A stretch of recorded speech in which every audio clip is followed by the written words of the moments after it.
سلام دوستای عزیز. با امید ازی که همه شما جور و صحتمند باشین. خوش آمدین به برنامه نگینه‌ها با من مهناز عالم. بسیار خوشحال هستم که بازم مهمان خانه شما شدیم امشب. برنامه امروز ما 3 بخش دارد. بخش اول ما راجع به موفقیت است. بخش دوم ما راجع به فایده های یاد گرفتن یک لسان نو است و بخش سوم ما راجع به رسمی این هفته برنامه نگینه هاست که در موردش صحبت میکنیم. به نام خداوند یکتا برنامه امروز را آغاز میکنم. بخش اول ما راجع به موفقیت است.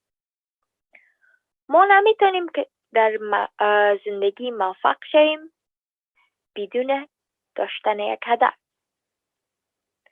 و موفقیت وقت به دست میاد که یک هدف داشته باشیم.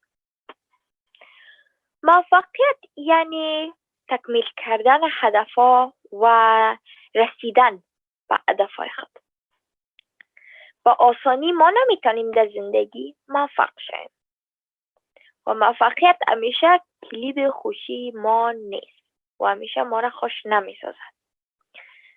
بعضی شخص هستند که بسیار موفق هستند در زندگی اما خوش نیستند.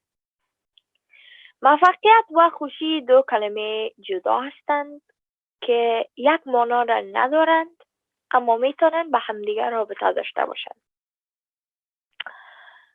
ما چطور میتونیم که در زندگی موفق شویم؟ با تلاش کردن و کوشش زیاد. مهمترین چیزی که ما را در زندگی موفق میسازد چیست؟ داشتن فکرهای مثبت و مثبت فکر بودن. ما نباید است که فکرهای منفی را در مغز خود جا بدیم. تا که ما موفق باشیم و خوش باشیم در زندگی، دور بودن فکرهای منفی حتما ضروری است و از این نگاه این 2 کلمه به همدیگر رابطه دارند. از خاطر که تا که برسیم به این 2 جا، به موفقیت و به خوشی، ما باید است که فکرهای منفی را دور نگاه کنیم. باید است همیشه مثبت باشیم. نباید است از باخت بترسیم و نباید است ناامید باشیم در زندگی. باید است که همیشه با مشکلات زیاد آماده باشیم که روبرو شویم تا که موفق شویم در زندگی. ما باید است که شکست ناپذیر باشیم. باید است که بجنگیم تا که موفق شویم در زندگی و باید است با صبر باشیم. We're going to talk about success. Success is only achieved by having a goal, and when you have no goal, you aren't successful in life. Success means reaching your goals. Success is not achieved easily, and success is not always the key to happiness in your life and will not always make you happy. There are some people out there who are very successful but aren't happy in life. Success and happiness are 2 different words that don't have the same meaning but can be related.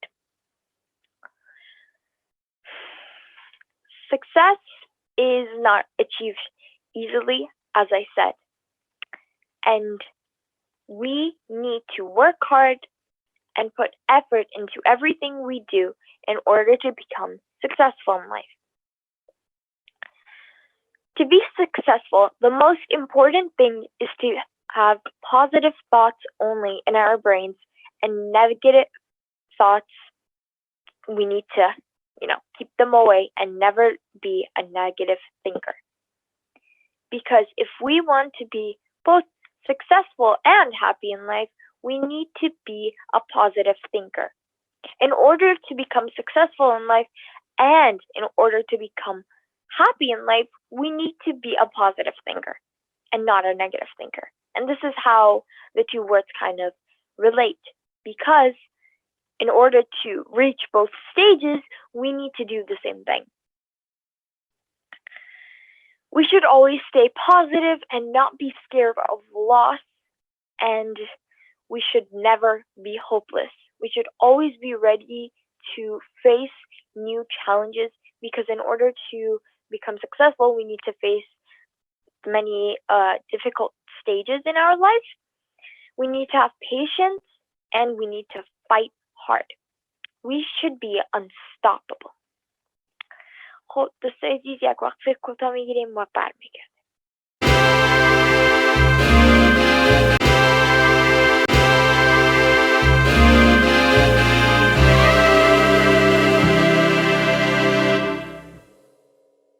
برگشتیم از وقفه دوستای عزیز و این بخش ما راجع به فایده های یاد گرفتن یک لسان نو است.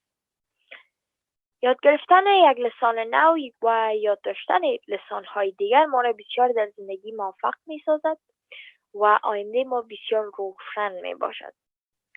بسیار فایده های سی هم دارد یاد گرفتن یک لسان نو و در مجموع ما یک شخص ذکی‌تر یا هوشیارتر میشیم با یاد گرفتن یک لسان نو. با امید ازی که باشین میبین از این گپا شما قانی شوین و علاقمندی پیدا کنین تا که لسانهای مملکت خود ما را افغانستان یاد بگیرین، مثلا دریده و پشتونه. این بخشم خاص برای نوجوانای عزیز. فایده اول چی است؟ فایده اول یاد گرفتن یک لسان نو است که ما یک حافظه خوبتر و قویتر می داشته باشیم و حافظه ما تقویت میشه. این برای ما بسیار مهم است، از خاطر که ما حال درس میخوانیم و در وقت امتحانا ما باید است که در یاد داشته باشیم درس های که یاد گرفتیم. یک بررسی گرفته شده بود از 2 شاگرد. یک شاگرد چند لسانه یاد داشت و یک شاگرد دیگر فقط یک لسانه یاد داشت و دیدن که نمره های شاگردی که چند لسانه یاد داشت نسبت به نمره های شاگردی که فقط یک لسانه یاد داشت بلندتر بود، تقریبا 60 چند فیصد. این بررسی نشان داد برای ما که شاگرد اول یک حافظه قوی تر داشت نسبت به شاگرد که فقط یک لسانه یاد داشت و اونمو حافظه قویش کمکش کرد تا که نمره های بلند بگیره در مکتب. و در مجموع داشتن یک حافظه بسیار قوی ما را بسیار کمک میکنه در زندگی روزمره ما، از خاطر که یاد ما نمیره که چیزی در کجا مونده و این برای آینده ما هم خوب است که آینده حافظه ما قدر زود ضعیف نمیشه. دومین فایده یاد گرفتن یک لسان نو چی است؟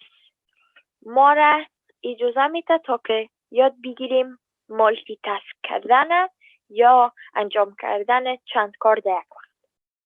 چطور؟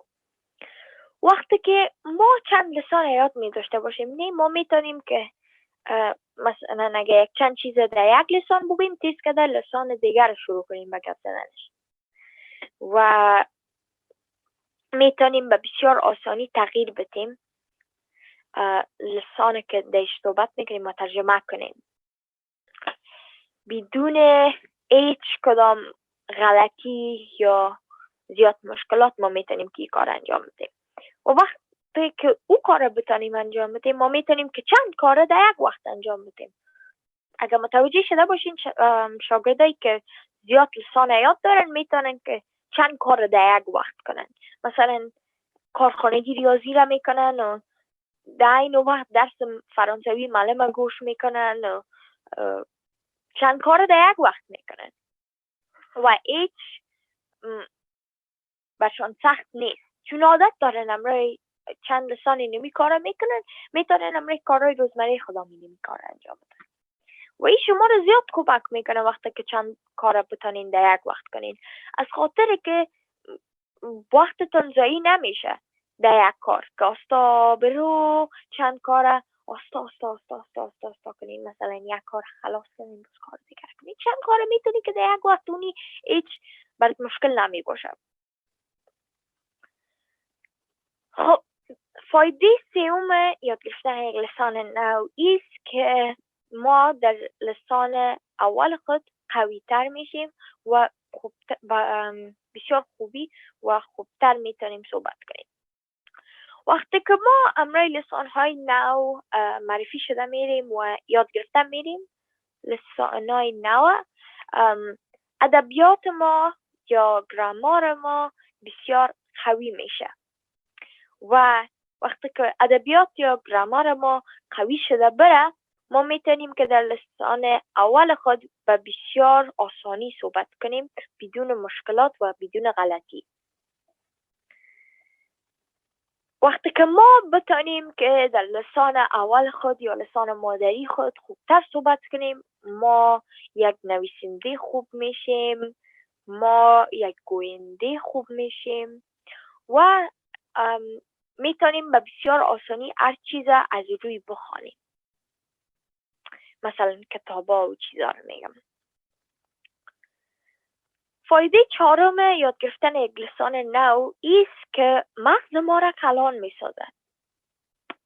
یک بررسی سویدنی گرفته شد که یک مغز یک شخص را دیدن و بررسی کردن که چند لسان یاد داشت و اون نفر مغزش بسیار کلان بود نسبت به نفرهای نورمال.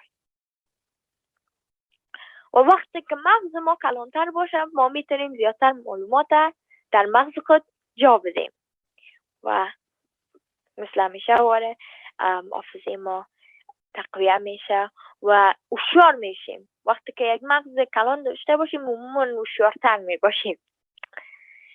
یک فایده دیگه هم از دوستایزی است که وقتی که ما چند لسان یاد داشته باشیم، ما مخصوصا حالا که در کانادا زندگی میکنیم که یک مملکت مالتی کالچورال است، در هر مملکت که باشیم چند لسانی که یاد داشته باشیم ما را بسیار زود در کار میگیرن، از خاطر که میفهمن که ما میتونیم با کسایی که در لسان اول اونمو مملکت گپ زدن نمیتونن کمک کنیم و وقتی که ما را در کار بگیرن شاید تا مشتریاشون هم زیاد شود. از خاطر که ما امروز مثلا اگه یک خالگک میاید در دکان که انگلیسی را یاد نداره، امروز دریگم میزنیم خلاص او هم مشتری دکاندار میشه، دکاندار هم فایده میکنه، خودتان هم فایده میکنین که کار پیدا میکنین و حتی در دولت هم میتونین که با آسانی کار پیدا کنین از خاطر که چند لسان یاد دارین و میتونین به مردم منطقه کمک کنین. خب دوستای عزیز، ما اینمی بخش قسم که گفتم خاص به خاطر نوجوانای عزیز که دری یا پشتو را یا هر لسان افغان اینی را یاد ندارن، ازتان خواهش میکنم که یاد بگیرین، از خاطر که شما را زیاد هم کمک میکنه در زندگیتان که اگر در خارج از کشور زندگی میکنین و همچنان اگر در مملکت عزیز ما افغانستان به خیر سال بیاید و شما لسان یاد نداشته باشین اما برین به افغانستان، شما چطور میتونین با مردم خود گپ بزنین؟ اگر ما امروز مردم خود گپ زدن نتونیم، ما چطور میتونیم که در مملکت خود زندگی کنیم به آسانی؟ اگر ما در لسان یک مملکت دیگه صحبت کنیم ما هیچ نمیفهمن که ما چی میگیم. از خاطر باید است که لسان دری را یا پشتو را حتما یاد داشته باشیم و اگر یاد نداریم یاد بگیریم. We're going to talk about the benefits of learning a new language, knowing another language, or learning another language is going to make you very successful in life, and you're going to have a very bright future. It comes with lots of health benefits as well. You're going to be a smarter person overall when you learn another language. I hope that this part of the show convinces you to learn your language, the languages of our country, Afghanistan, Dari or Pashto. This part of my show is especially important for all of the teens out there who don't know, their language. And that's why I'm speaking in English, so that you can understand what I'm saying, so that you can, get convinced to learn your languages. So the first benefit of learning a new language is that you're going to have a better memory and a stronger memory. This is especially important for us students who are studying. So a study was taken, and it was with two students. One student knew many languages, while the other student only knew one language. The student who knew many languages had higher marks by about 60-something% compared to the student who only had learned one language and knew one language. So the student who knew many languages got higher grades because he had a better memory, and that helped them a lot with their studies and their tests. And in general, having a strong and better memory is going to help you in your day-to-day life, because you're not going to forget things easily. And this is also good for our futures, because we're not going to have to face problems like Alzheimer's very quickly, because we're going to have strong memories. The second benefit is that we're going to have the ability to multitask. And by that, I mean the ability to do many things at once. You've probably noticed with students who know many languages that they can do many things at once. For example, they're doing their math homework while the French teacher is speaking, and they're also listening to that. So they're multitasking. And how can they multitask? Because when you know many languages, you're going to have the ability to switch between languages easily. For example, you're speaking in one language, and then you could quickly translate it into the other language without any difficulty or distractions. And you could do the same with your work as well. Multitasking is great because you're going to save a lot of time throughout the day, and you're not going to waste precious time doing everything one by one and slowly. The third benefit of learning a new language is that we're going to have a lot better grammar, and that's going to help us become very good speakers in our mother language or our first language. When we learn many languages, we have to learn the grammar, and when we are familiar with grammar and our grammar gets stronger, we will be able to speak a lot easily and better in our first language. And when we are able to speak pretty good in our mother language, we will be a great speaker, a great writer, and a great reader. By reader, I mean you can read stuff easily. The fourth benefit is that you're going to have a bigger brain. A Swedish study studied parts of the brain of someone who knew many languages, and they noticed that the brain was a lot bigger compared to someone who knows only a few languages and not that many.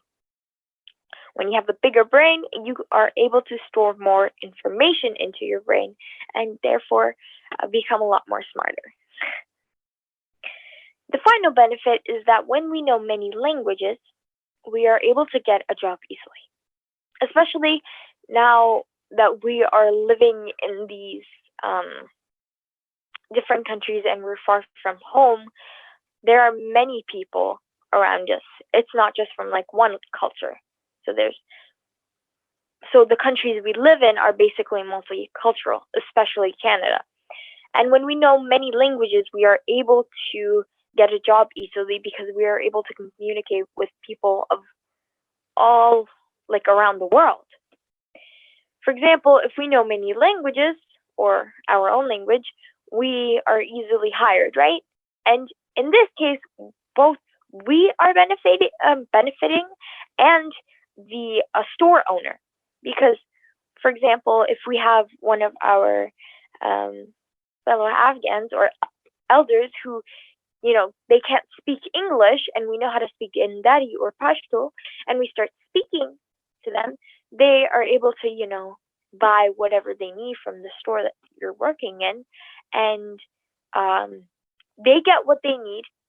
You are able to work and you have a job, and the store owner also benefits because,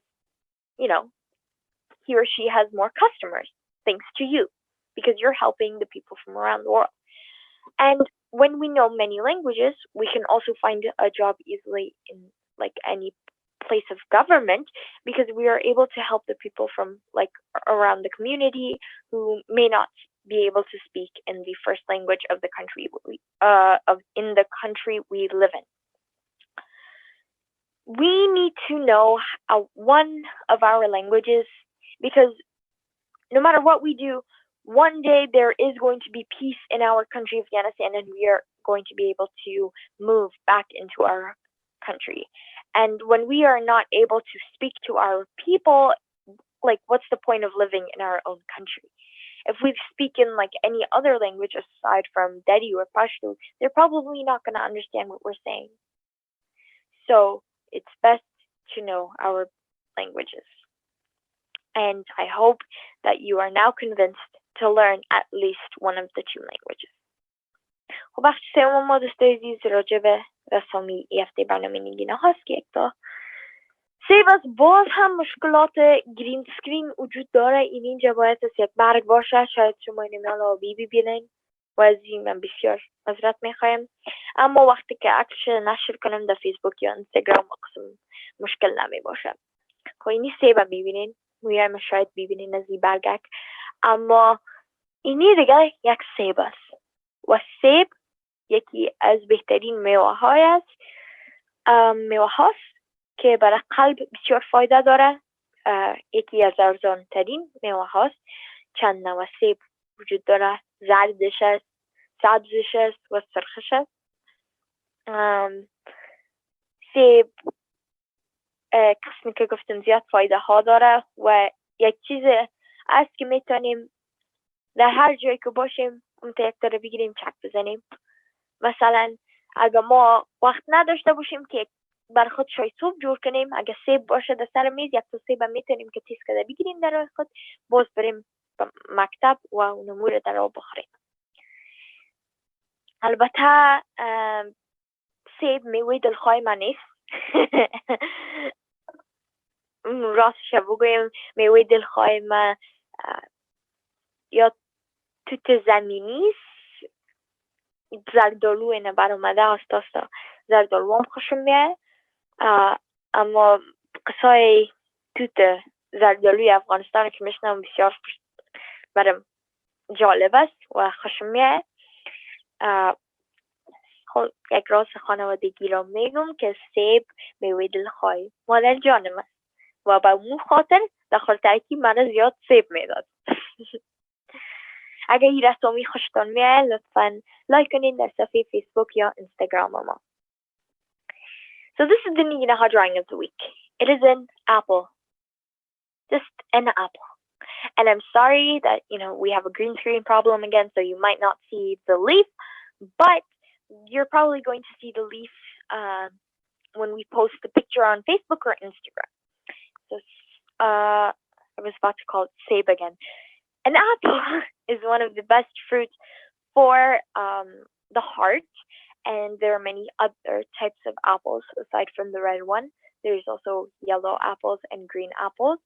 Apples are one of the cheapest fruits out there, and they're a very convenient fruit. I like to call it a convenient fruit because if you're in a rush and you need to go outside, for example, you need to go to school or you need to go to work, if you just see an apple on the table, you can quickly grab that apple and eat it on the way, and it's still going to provide you with some nutrients.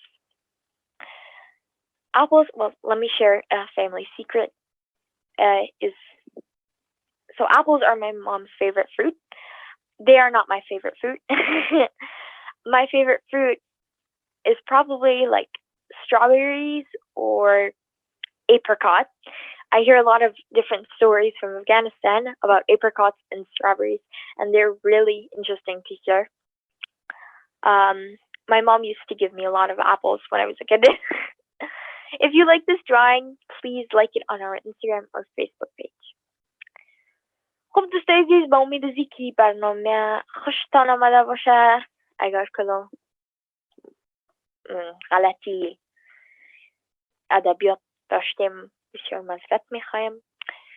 لطفاً برنامه نگینه‌ها را هر دوشنبه شب ساعت 6 بجه از طریق تلویزیون جهانی امید 24 فراموش نکنین که میتونین که برنامه‌های لایو از طریق وبسایت ما امید TV 24 ببینید. الان نگهدارتون.